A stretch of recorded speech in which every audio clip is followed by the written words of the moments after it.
Olá, bem-vindo de volta ao Resumo de Peso. Hoje nossa conversa é sobre as sanções da Lei de Improbidade Administrativa.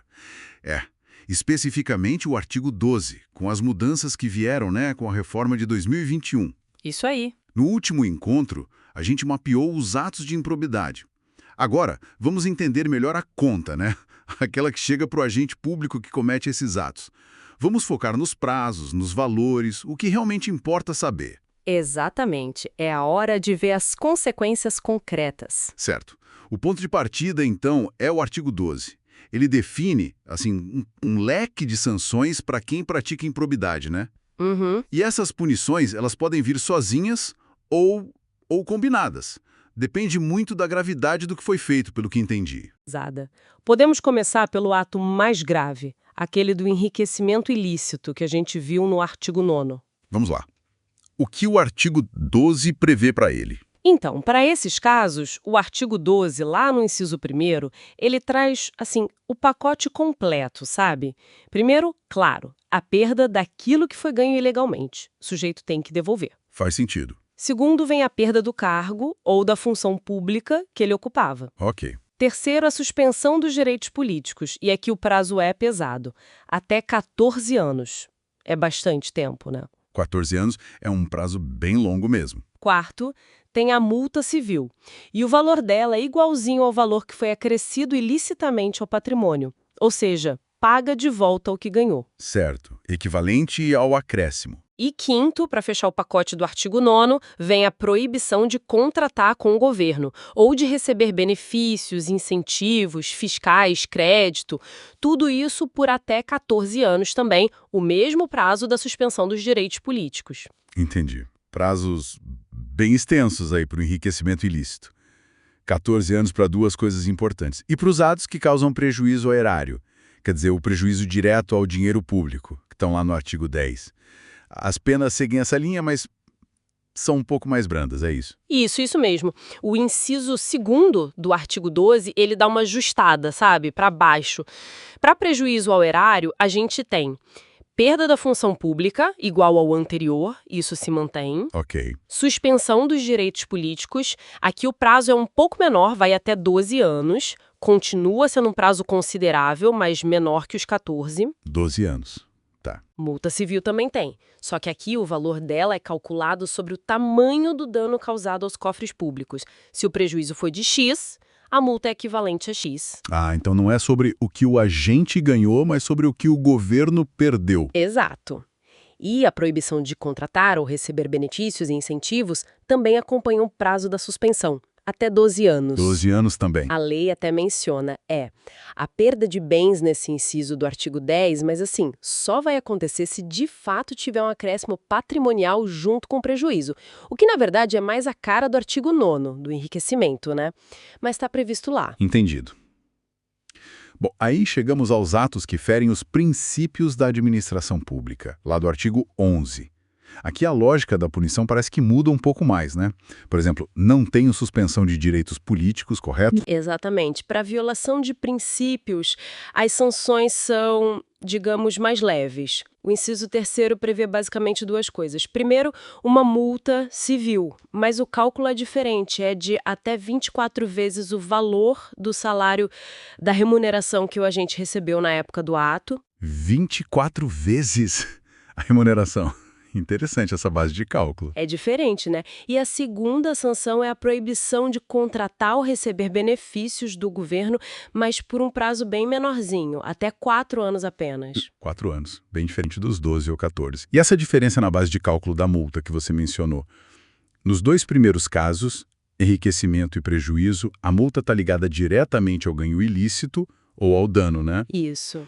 No caso dos princípios, a referência ao salário do agente. Isso. Isso talvez reflita, a dificuldade em medir um dano financeiro direto nesses casos. O foco seria mais na reprovação da conduta em si. O que você acha? É uma ótima observação. Eu acho que a intenção foi justamente essa, sim. Punir a conduta em si que fere a moralidade, a legalidade, a impessoalidade. Como esse dano é mais, digamos, abstrato, mais difícil de quantificar em reais, usaram a remuneração como parâmetro objetivo. Entendi. E olha, para ajudar a fixar esses prazos máximos, a gente pode até pensar numa escadinha de gravidade, né? Fica assim: 14 anos lá para o artigo 9º, enriquecimento ilícito, depois desce para 12 anos no artigo 10, prejuízo ao erário, e aí lá no artigo 11, princípios, só tem aquele prazo de 4 anos e só para proibição de contratar. Boa dica essa da escadinha. 14, 12, 4. Ajuda a memorizar. Ajuda, né? 14, 12, 4. E lembrar da multa. Nos 2 primeiros, ligada ao ganho ou dano, no último, ligada à remuneração. Perfeito. Além de definir quais são as penas, a lei também traz regras importantes sobre como elas são aplicadas, né? Tem uma delas, acho que no parágrafo 1º do artigo 12, que fala sobre a perda da função pública. Como funciona isso? Correto. Tem regras de aplicação importantes. A regra geral, essa do parágrafo 1º, é que a perda do cargo atinge só aquele vínculo específico que o agente tinha quando cometeu o ato. Ah, então se ele era, sei lá, secretário municipal na época, perde essa função, mas se ele também fosse professor estadual, esse outro cargo não seria afetado? Em regra, não. Mas, atenção, tem uma exceção importante. Justamente para o caso mais grave, o de enriquecimento ilícito do artigo 9º. Nesse caso, o juiz pode sim estender a perda para outros vínculos que a pessoa tenha com o poder público. Mas ele tem que analisar a situação concreta, fundamentar bem a decisão, não é automático. Entendi. É uma exceção relevante para casos mais graves. E agora, talvez a regra mais impactante dessa reforma de 2021, que a gente até já comentou de passagem, aquela sobre quando a punição começa a valer de verdade. Sem dúvida. É a regra de ouro, podemos dizer, está lá no parágrafo 9º. As sanções só podem ser executadas, ou seja, só começam a ser cumpridas de fato, depois do trânsito em julgado da sentença condenatória. Trânsito em julgado, ou seja, quando não cabe mais nenhum recurso da decisão final. Certo? Exatamente. Acabou o processo, a decisão é definitiva, só aí a conta chega para pagar. A multa, a perda da função, a suspensão dos direitos. Isso trouxe, claro, mais segurança jurídica para o réu, mas também gerou muito debate sobre a demora na punição efetiva, né? O processo pode levar anos. Imagino. E tem mais um detalhe técnico, mas que pode fazer diferença, sobre a contagem do prazo da suspensão dos direitos políticos, não é? Algo sobre descontar um tempo. Sim, bem lembrado. É o parágrafo 10. Ele diz o seguinte: na hora de calcular por quanto tempo alguém vai ficar com os direitos políticos suspensos, é preciso descontar o período que o processo ficou ali, parado, digamos, entre a primeira decisão condenatória por um tribunal, que a gente chama de decisão colegiada, porque é por um grupo de juízes, e o trânsito em julgado definitivo, lá no final. Ah, então se entre a decisão do tribunal e o fim de todos os recursos passaram, sei lá, 3 anos, esses 3 anos são descontados do prazo total da suspensão. Exatamente. É um cálculo feito para trás, retroativo. Na prática, isso pode reduzir bastante o tempo que a pessoa ficará sem poder votar ou ser votada. É uma regra que busca, de certa forma, compensar a demora do próprio sistema judiciário. Entendi. É um ponto importante mesmo. Ok, então acho que conseguimos ter uma boa visão geral. Resumindo nossa análise das penas atualizadas no artigo 12, temos prazos máximos que variam bastante, né? Vão de 14 anos para enriquecimento ilícito, Isso. passando por 12 anos para prejuízo ao erário e chegando a 4 anos de proibição de contratar para violação de princípios, além, claro, das multas, que são calculadas sobre o ganho, o dano ou o salário, dependendo do caso. Perfeito.